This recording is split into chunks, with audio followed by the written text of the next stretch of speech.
Hi, Adviro. I'm Brian. Welcome to BLP. Just Hi a po. short interview. Good afternoon, Just everyone. for the viewers, please mention your complete name, age, and the city that you will represent. Hi, good afternoon. I'm Midvir Fentas, and I'm 34 years old, and I'm representing the province of Samar. All right. And I think this is not your first competition, tama? Yes, po. I already joined national pageant as well as international pageant po.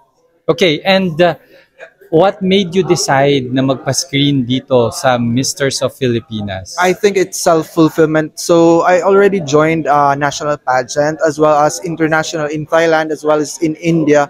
Uh, Thailand and India was a handpicked.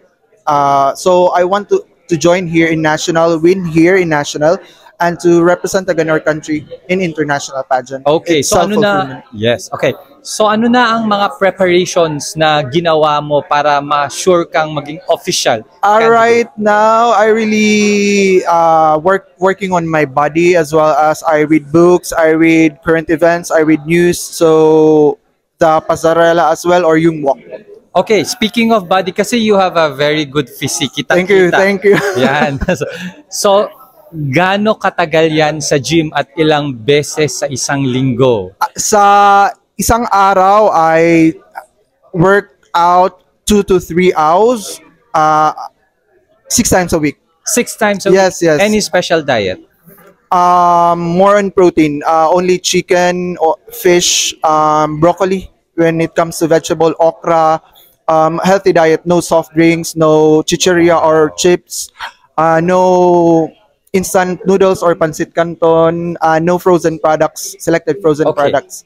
It takes time para maging ganyan yung katawan. Yes, takes time, discipline as well. Where do you get your motivation to stay disciplined? Kasi masasarap yung pagkain na binanggit. Yeah.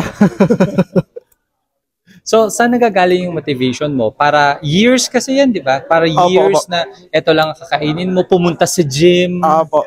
Actually, way back 2020, I made it as a New Year's resolution not to eat those foods. Like way back 2020, I said to myself that I will not drink soft drinks or any sodas as well as energy drink. Though the following year, no chicheria, no instant noodles or pancit canton, selected frozen products. So because my father had a cancer, so I need to be healthy as well. And of course, I'm a medical professional.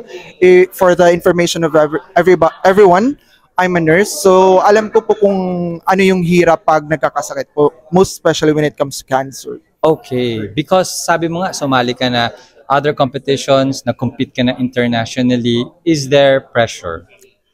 Sobra. right now. right now. Sobra ngayon, most especially sa callback, if I'll make it or not.